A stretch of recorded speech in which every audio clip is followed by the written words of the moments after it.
فأنا ناصح لإخواني بالصدع بالحق تبيض وجوههم. السكوت في مسألة الحزبية يضرها، فاصدع بما تؤمر وأعرض عن المشركين. سلامي على دماج ورجالها والشيخ يحيى ودار العلم يا سعد بانيها.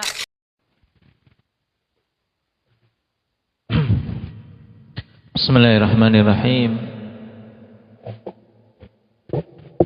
Alhamdulillahi hamdan katsiran tayyiban mubarakan fihi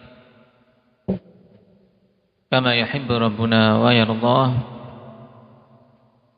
Asyhadu an la ilaha illallah wahdahu la syarika lah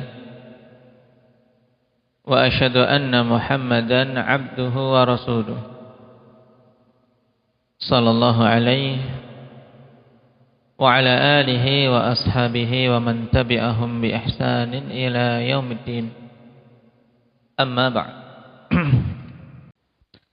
Man hafizal hadits wal yaqra.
وإذا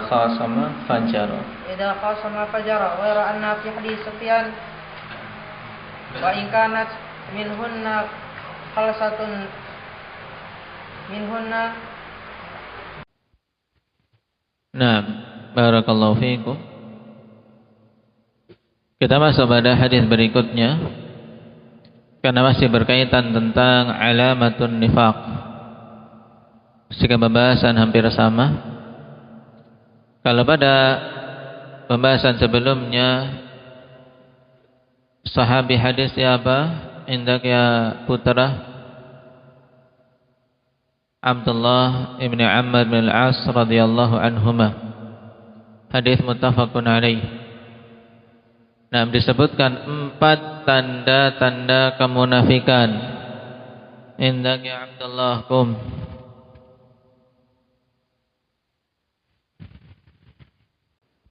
Baik. Itu 4 yang disebutkan dalam hadis Abdullah bin Amr bin al-As. Idza haddatsa kadzaba wa idza ahada ghadar wa idza wa'ada akhlaf wa idza khasama fajar. Nah, sebagiannya juga akan disebutkan dalam hadis Abi Hurairah radhiyallahu anhu.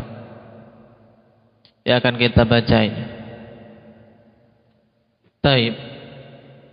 Qala al-Imam Muslim rahimahullahu ta'ala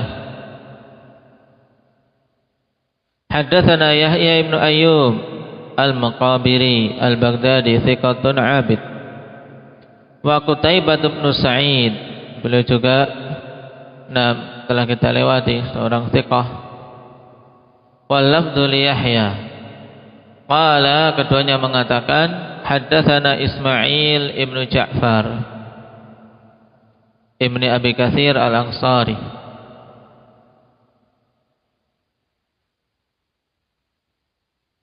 Qala akhbarani Abu Suhail Nafi' Ibnu Malik Ibni Abi Amir. Dijelaskan secara lengkap dalam matan. Nafi' Ibnu Malik Ibni Abi Amir At-Taimi Al-Madani thiqah. An abihi, berarti Malik ibn Abi Amir.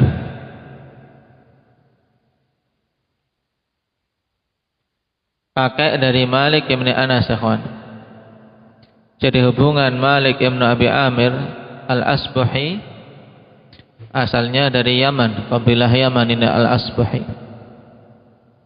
Taib, beliau adalah kakek dari Imam Malik Ibni Anas radhiyallahu anhu. Telah kita lewati ya kawan, pada Imam Malik hal-hal yang menakjubkan, yang menunjukkan bahwasanya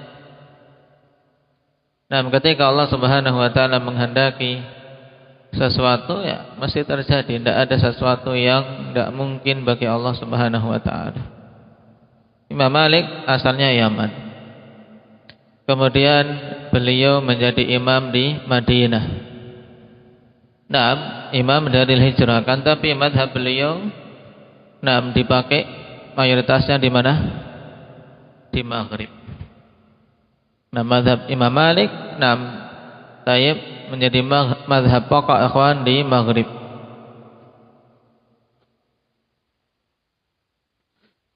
Taib,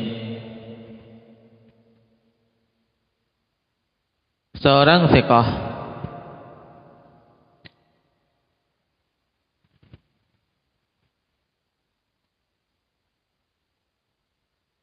An Abi Hurairah radhiyallahu anhu, Abdurrahman ibn Sakhr, anna Rasulullah sallallahu alaihi wasallam qala ayatul munafiqi thalath, idza haddatsa kadzaba wa idza wa'ada akhlafa wa idza tumina khan. Tanda-tanda kemunafikan itu 3. Dalam hadis sebelumnya disebutkan 4 sifat. Dan pada hadis ini 3 sifat.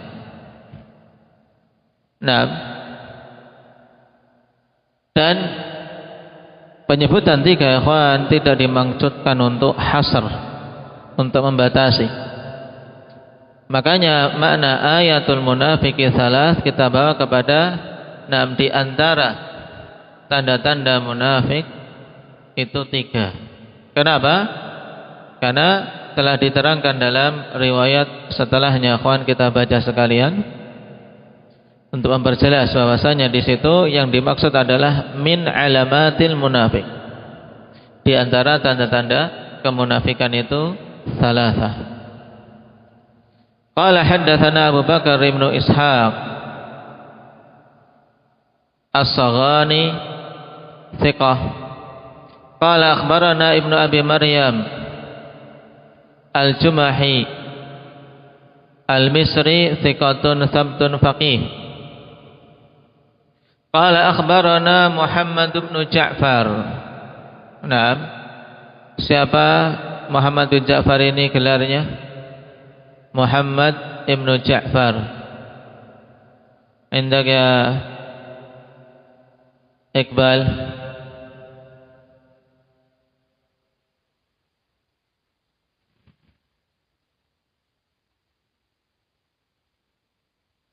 Gundar. Cuman apakah beliau pada tabaqah ini? Karena Muhammad bin Ja'far banyak. Beliau di sini adalah Muhammad bin Ja'far bin Abi Katsir Al-Ansari Az-Zuraqi. Seorang thiqah.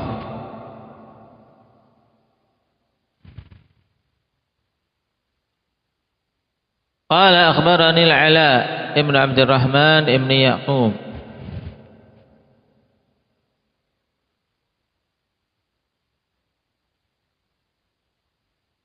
Maula Al-Huraqah. Al-Huraqah batnun min Juhainah, yaitu suatu induk kabilah di Juhainah.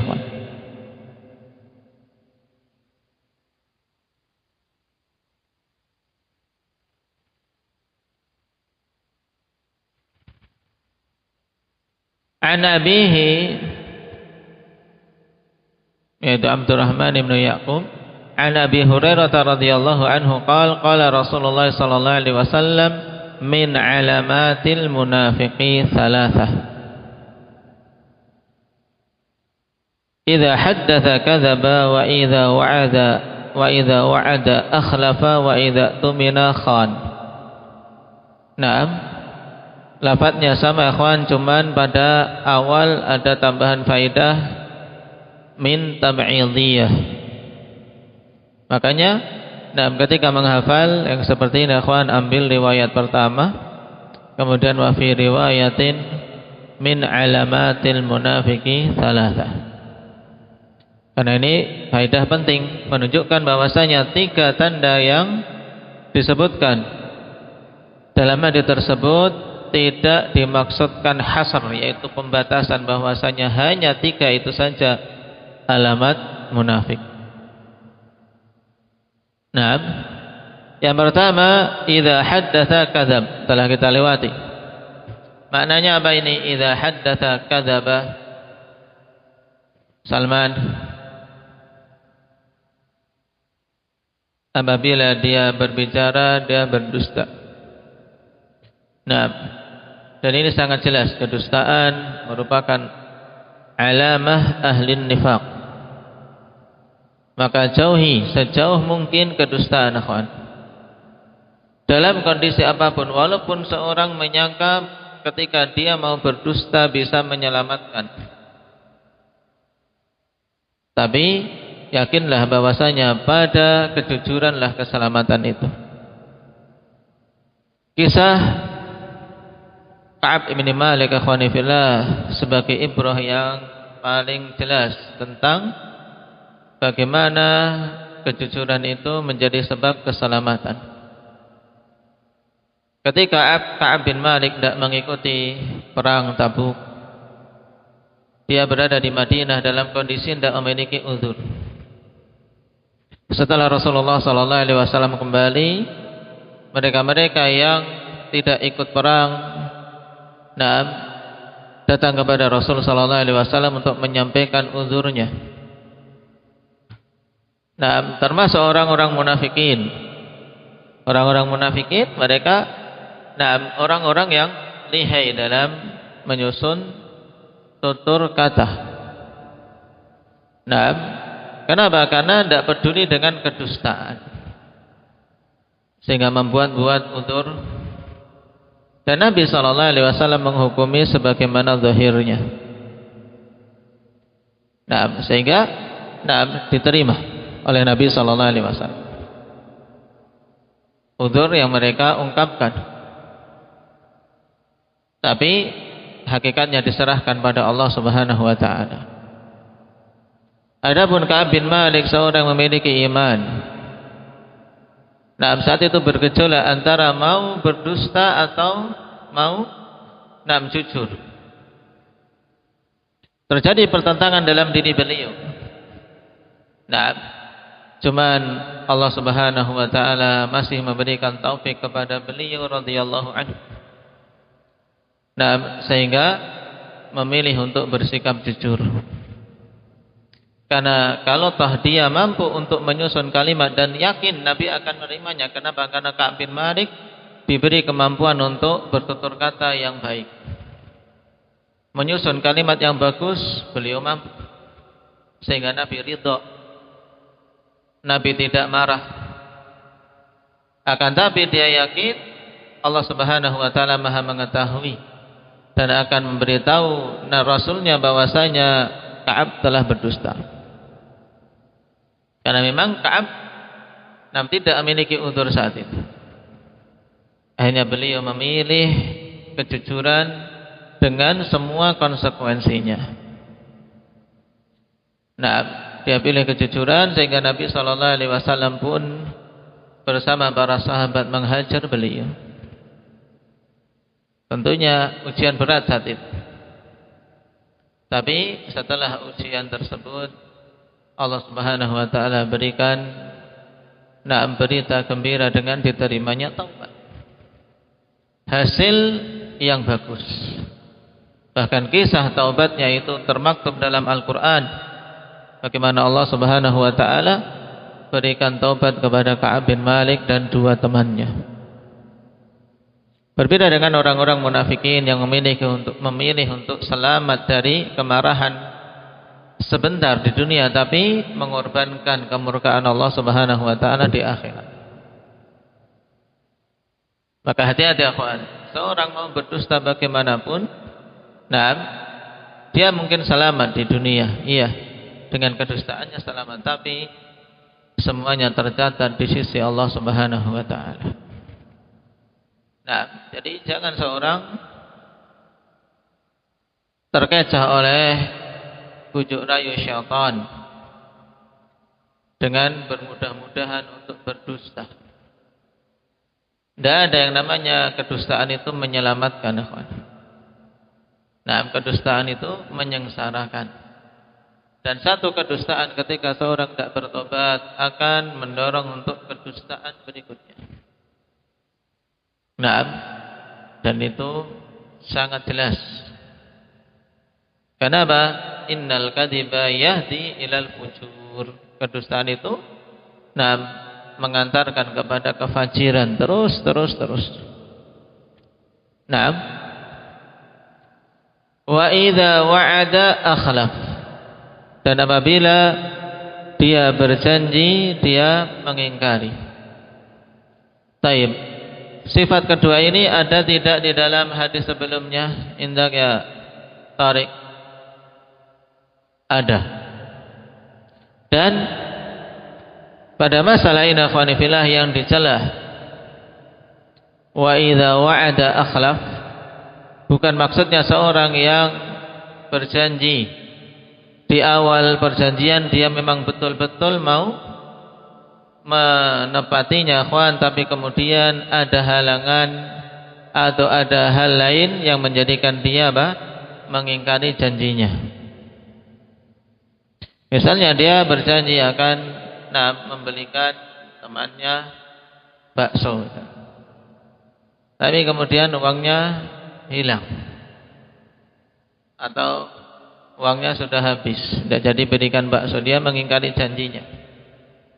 Yang demikian tidak ada celaan padanya. Dan tidak dikatakan padanya sifat kemunafikan.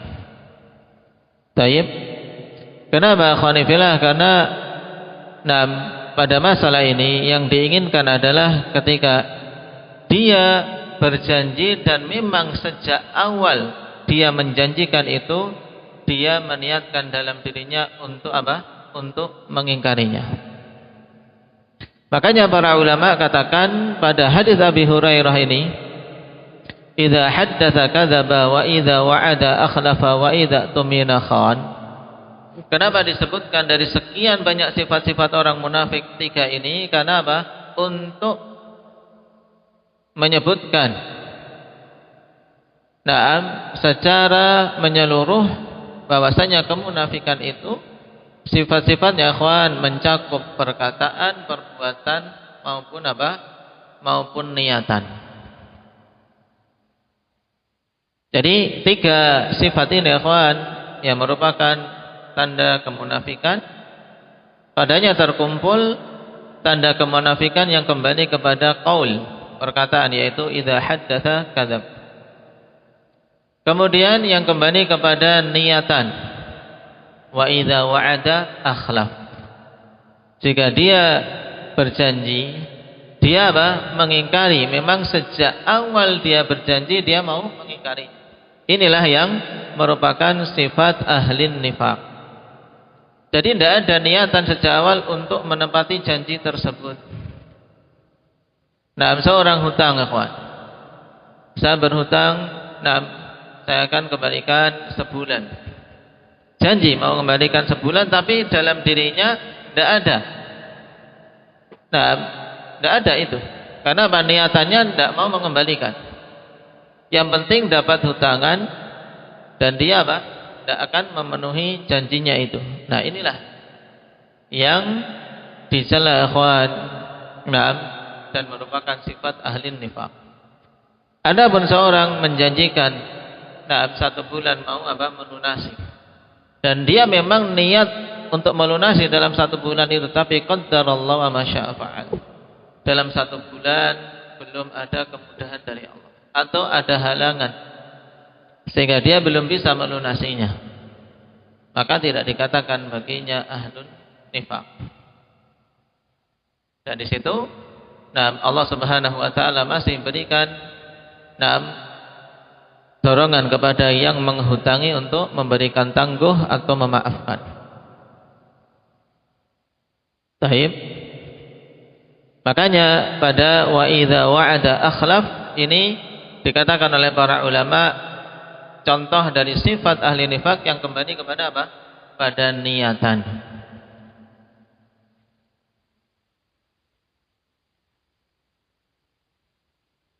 Kemudian wa idza tumina khana, apabila dia diberi amanah dia khianat.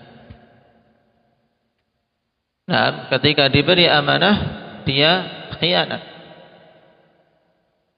Dan khianah ikhwan hakikatnya adalah at-tasarruf fil amanati ala khilafis syar'i. Ini hakikat khianah. Idza tumina khan, apabila diberi amanah, khana yaitu dari khianah. Apa hakikat khianat itu? Yaitu at-tasarruf fil amanati ala khilafi syar'i, yaitu dia mengarahkan atau berbuat pada amanah yang diberikan tersebut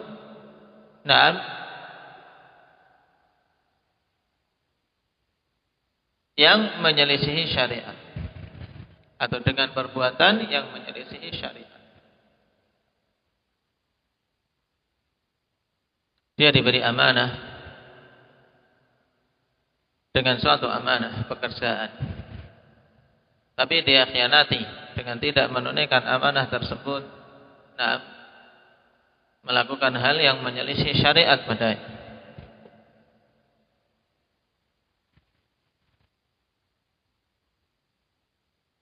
Dan contoh sangat banyak ikhwan dalam khianah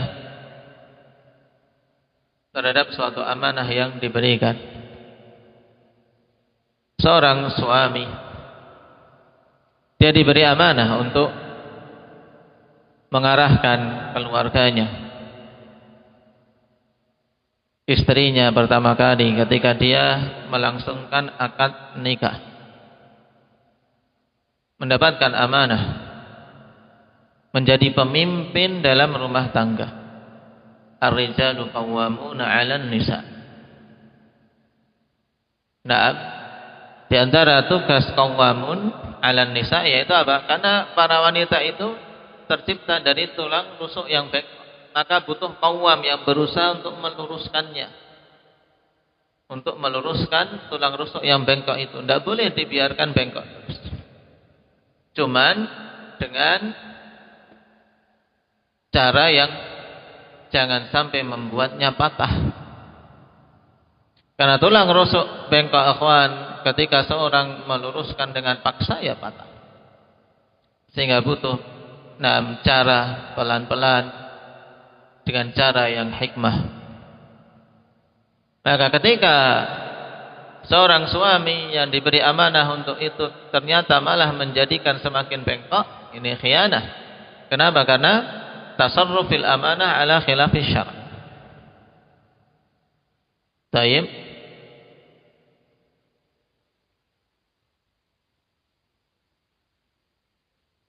Ini contoh. Demikian pula anak. Seorang anak diberi amanah oleh orang tuanya dengan kiriman uang. Ini untuk menunjang belajar, untuk membeli kitab, untuk membeli beras misalnya. Diberi amanah untuk membeli beras, malah uangnya untuk beli gorengan. Nah ini menyelisih amanah. Mengarahkan amanah yang diberikan kepada hal yang menyelisih syariat. Loh, bukankah beli gorengan itu halal? Tapi apa? Dia menyelisih syariat dari sisi karena telah diarahkan amanah tersebut.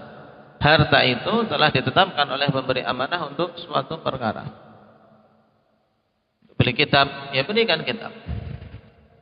Untuk beli beras, ya berikan beras. Sesuai dengan amanah yang diberikan. Dan ketika sisa, ya lapor, sampaikan. Kecuali kalau ada keluasan sisa, kalau sisanya untuk kamu silakan untuk beli jajan. Tapi biasakan untuk betul-betul menjaga amanah ikhwan, sekecil apapun itu amanah. Nah, sekecil apapun itu amanah. Baik, jangan dibiasakan seorang bermudah-mudahan.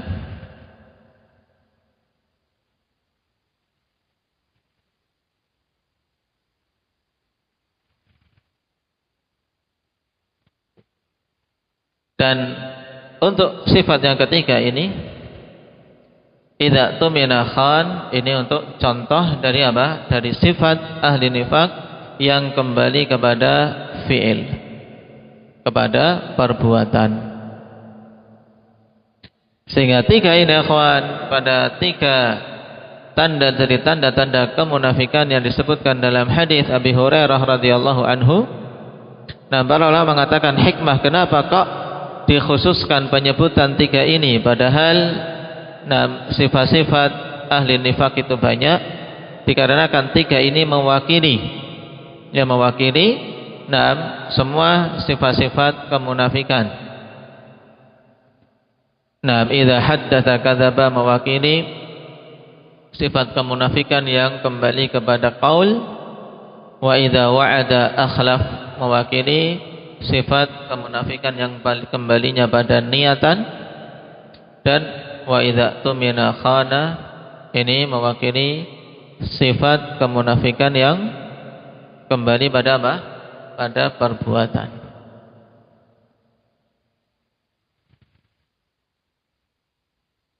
Baik.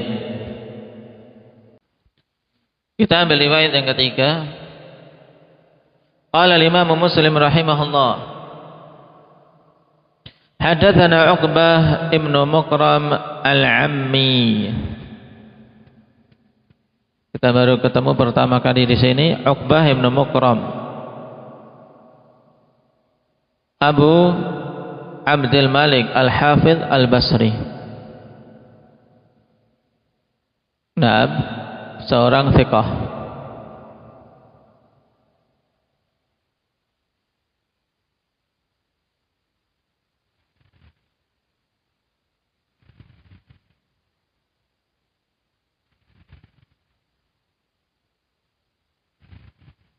Dan beliau termasuk di antara perawi utama dari Gundar. Dari apa? Muhammad bin Ja'far. Makanya ketika beliau tiba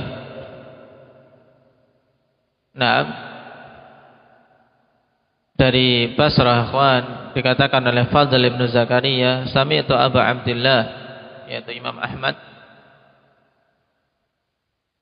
faqala lahu ibnuhu Abdullah, qad qadima rajulun minal Basrah indahu qutubu Gundar, yakni Uqbah ibn Muqram. Faqala Abu Abdullah, ma'alamu ahadan katabal kutuba ghairana,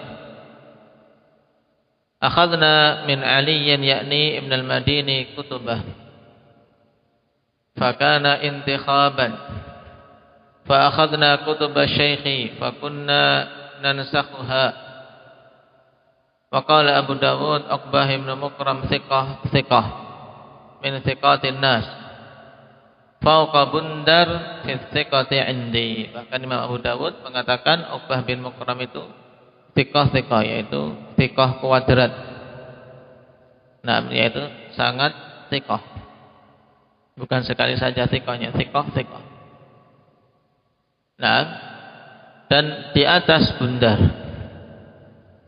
Di atas Bundar siapa? Bundar namanya? Indah Zakaria, Muhammad ibn Bashar, Bundar. Taib dikarenakan dinamakan atau digelari Bundar karena banyaknya hadis yang beliau hafal. Qala haddatsana Yahya ibnu Muhammad ibn Qais, Abu Zakaria, Abu Zukair.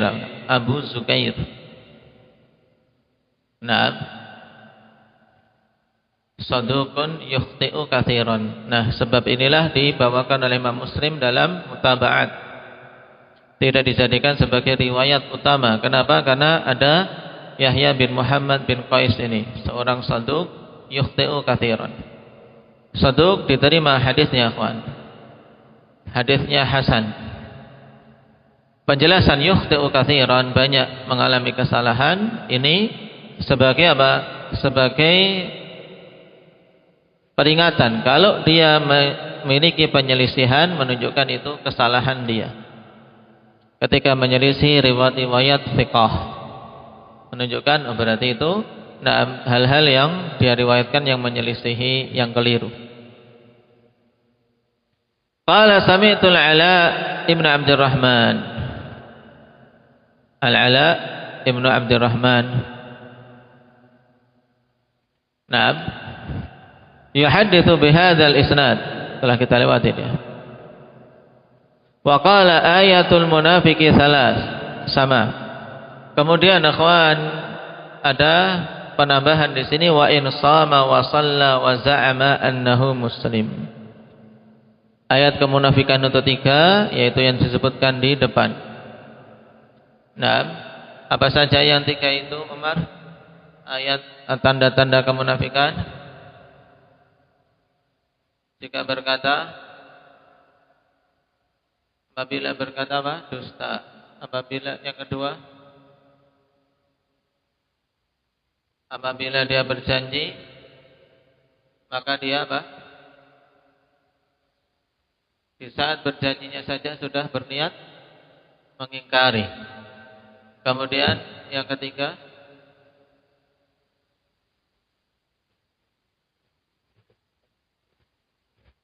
apabila dia diberi amanah maka dia khianat. Ingat-ingat, besok lagi tidak baca, ya. Taib, ketika ditanya sudah hafal. Karena hadisnya pendek, yang kecil-kecil ngapal hadisnya tanpa sanad. Yang pertama. Nah, maka diingat-ingat. Jangan sampai kita dihinggapi sifat-sifat tersebut dalam keadaan kita tidak menyadari, atau dalam keadaan kita nyaman-nyaman saja, kawan. Karena kemunafikan hal yang pantas untuk kita senantiasa merasa khawatir. Kalau Abu Bakar, kemudian Umar, mereka mengkhawatirkan pada dirinya sifat nifaq. Nah, Abu Bakar sampai datang kepada Rasul sallallahu alaihi wasallam. Nah, menganggap dirinya padanya kemunafikan. Umar sepeninggal Rasul sallallahu alaihi wasallam karena saking takutnya masuk dalam deretan munafikin, bertanya kepada Hudzaifah. Umar ini seorang yang syaitan saja tidak berani ketemu. Kalau Umar lewat di suatu lorong, syaitan mencari orang lain. Nah, tapi sampai bertanya kepada Hudzaifah, apakah aku termasuk dalam daftar orang-orang munafik? Nah, karena seorang yang semakin kuat keimanannya, kawan, semakin khawatir padanya kemunafikan. Baik, sehingga seorang khawatir pada dirinya kemunafikan, ini termasuk di antara tanda keimanan. Termasuk tanda keimanan. Karena tidaklah seorang merasa aman dari sifat kemunafikan kecuali ahlun nifaq itu sendiri. Ini penting. Nah, sehingga ketika kita ketemu seperti ini, kawan, jangan jauh-jauh memandang orang lain. Oh, dia munafik. Dia punya sifat ini dan itu. Nah, karena setiap kita, kawan, belajar, kita mendatangi majelis ilmu, mendatangi kajian atau mendengarkan khutbah, apa yang kita dengar, demikian pula ketika kita membaca, apa yang kita baca, terapkan dulu pada diri kita sendiri. Itu alamat seorang bisa mengambil manfaat dari setiap mau'izah, dari setiap ilmu yang didengar. Diterapkan pada diri sendiri dulu. Kemudian ketika didapati kekurangan, dilengkapi. Ketika didapati kesalahan, berupaya untuk diperbaiki. Demikian. Dan termasuk keliru akhwat dan kekeliruan yang besar, dan ini termasuk buah dari tipu daya iblis beserta bala tentaranya. Ketika seorang menghadiri majelis ilmu, kemudian datang pembahasan seperti ini, kemudian dimunculkan dalam dirinya, Ustaz sedang nyindir aku ini, Ustaz nyindir aku. Ketika dengar ini kajian, itu kajian, ini yang dibicarakan aku. Kemudian sakit hati, setelah itu terjauhkan dari majelis ilmu. Ini talbis iblis, ikhwan. Talbis iblis. Karena apa? Karena ilmu ya demikian keadaannya. Kalau kita selami diri kita, mesti akan kita dapati ayat ini menyinggung kita, hadis ini menyinggung kita.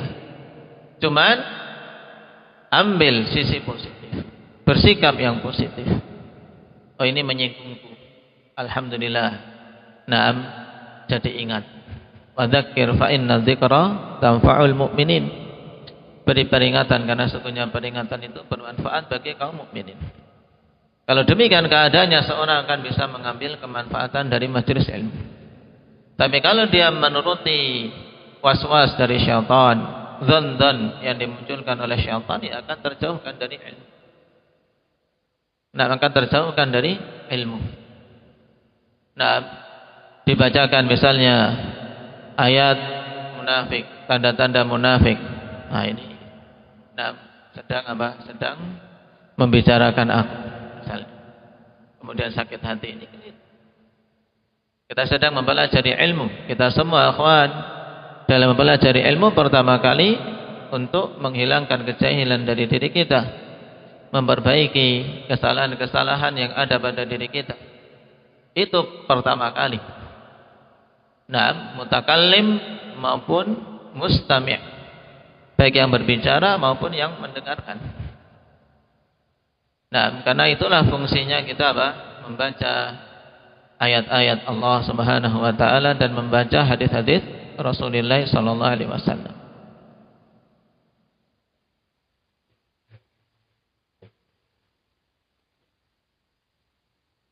Nabi sallallahu alaihi wasallam di sini katakan, wa in shama wa shalla wa za'ama annahu muslim. Walaupun dia salat, walaupun dia puasa dan menyangka bahwasanya dirinya muslim, selama ada 3 tanda-tanda ini berarti apa? Tertempel padanya tanda-tanda kemunafikan. Berarti ada sifat kemunafikan pada dirinya.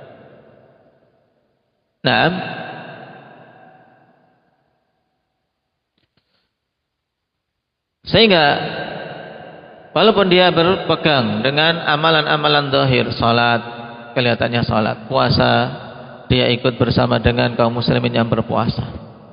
Hanya saja kapan saja ada 3 perkara itu atau sebagiannya, maka menunjukkan ada padanya sifat kemunafikan yang harus diperbaiki.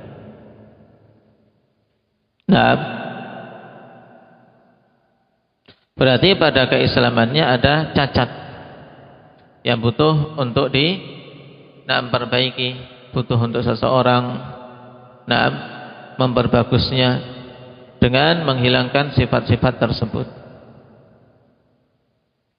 Kedustaan, segera bertobat pada Allah Subhanahu wa taala. Dan apabila kedustaan terkait hak orang lain, berupaya untuk meminta kehalalannya, yaitu meminta keridhaannya, mengakui bahwasanya dia telah berdusta.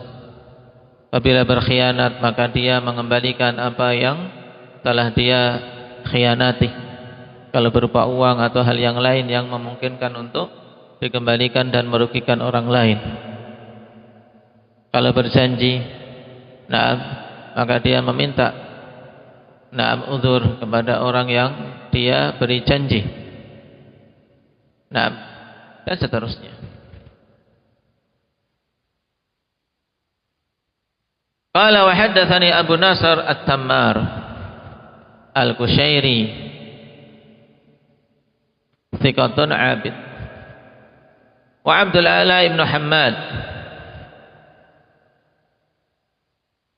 Abdul A'la ibn Hammad Al-Bahili, Abu Yahya Al-Basri, nah, seorang thiqah.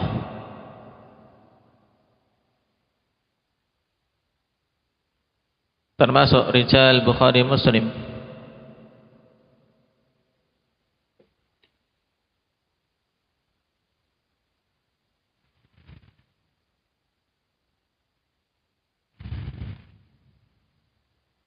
Qala haddatsana Hammad ibn Salamah Imam. Nah, Hammad ibn Salamah ibn Dinar, thiqatun abid. An Dawud ibn Abi Hind.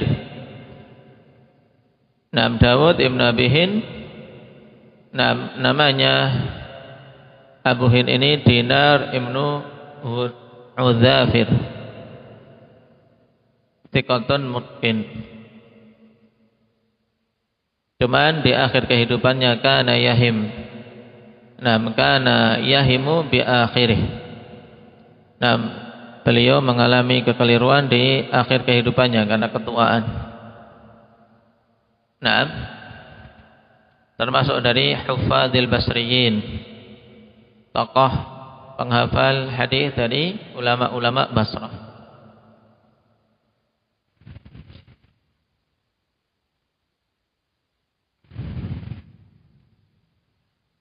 Wa kana khayyatan, yaitu memiliki keahlian menjahit.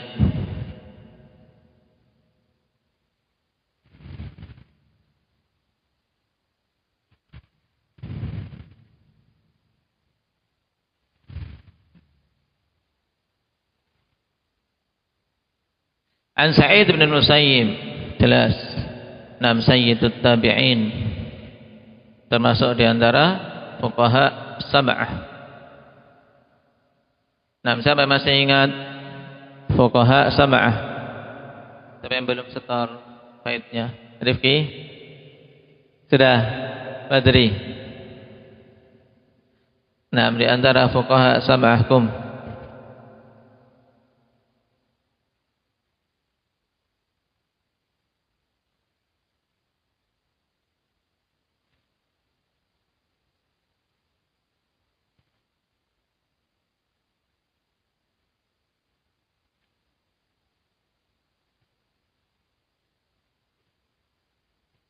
Sulaiman Kharijah.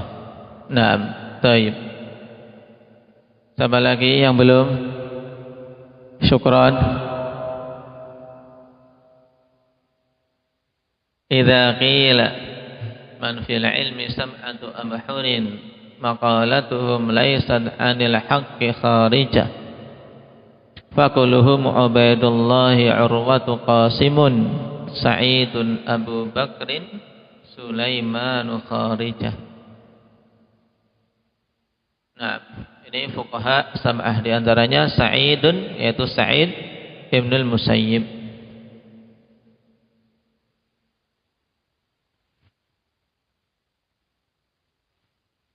Pada riwayat terakhir yang dibawakan oleh Imam Muslim ini, dari Sa'id bin Musayyib an Abi Hurairah qala qala Rasulullah sallallahu alaihi wasallam bimithli hadithi Yahya ibn Muhammad anil Ala. Dzakara fihi wa in sama wa shalla wa za'ama annahu muslim. Naam. Lafadznya ikhwan. Taib. Disebutkan oleh Ibnu Hibban secara lengkap dalam sahih beliau, "Salatsun man kunna fihi fahuwa munafiqun." Wa in shalla wa in shama wa shalla wa za'ama annahu muslim. Tiga perkara siapa saja yang ada padanya maka dia itu munafik. Maksudnya munafik nifaq amali. Sebagaimana telah kita lewati ya ikhwan. Karena apa? Para ulama bersepakat bahwasanya seorang muslim yang terkumpul padanya hal ini tidaklah dikatakan kafir. Kalau hanya perkara ini saja. Dia suka berdusta, dia mengingkari janji, dia khianat. Nah, memang itu dosa-dosa di antara dosa-dosa besar. Tapi hanya sekedar itu tidak menjadikan kafir. Maka fahuwa munafik. Maksudnya apa? Nifak amali. Walaupun dia berpuasa, salat dan menyangka dirinya muslim. Nah, sehingga akhwan, hendaknya seorang berhati-hati dari sifat-sifat tersebut. Adapun fawaid dari hadis ini sangat jelas dan telah kita sebutkan pada pembahasan yang lalu. Tersisa pembahasan bagaimana mensinkronkan hadis ini dengan riwayat sebelumnya. Dalam hadis ini disebutkan 3, dalam riwayat sebelumnya disebutkan 4. Nah, baik. Dari jawaban para ulama tentang hal ini, akhwani fillah, nah, kesimpulannya yaitu bahwasanya Rasul sallallahu alaihi wasallam menyebutkan jumlah tersebut tidak menginginkan hasr, tidak menginginkan pembatasan. Sehingga terkadang Nabi sallallahu alaihi wasallam ketika menyebutkan kepada sebagian sahabat dengan 3 hal dari tanda-tanda kemunafikan, terkadang menyebutkan 4 dari 4 kemunafikan. Kenapa? Karena yang diinginkan adalah menyebutkan sebagian dari sifat-sifat ahli nifak. Nah, dan kalau kita kumpulkan dalam kedua hadis tersebut berarti semuanya berapa? Nah, kalau kita kumpulkan 2 hadis ini berarti tanda kemunafikan yang disebutkan oleh Nabi sallallahu alaihi wasallam berapa? Ada 5. Nah, ada 5, yaitu idza haddatsa kadzab, wa idza ahada ghadar, wa idza wa'ada akhlaf, wa idza khasama fajar, kemudian wa idza tumina khana. Jadi dari hadis Abi Hurairah yang belum tercakup dalam hadis Abdullah bin Amr bin Al-As, yaitu 1 sifat, wa idza tumina khana. Apabila diberi amanah dia khianat. Nasallallahu azza wa jalla ayujannibana sifatil munafiqin. Walhamdulillahirabbil alamin.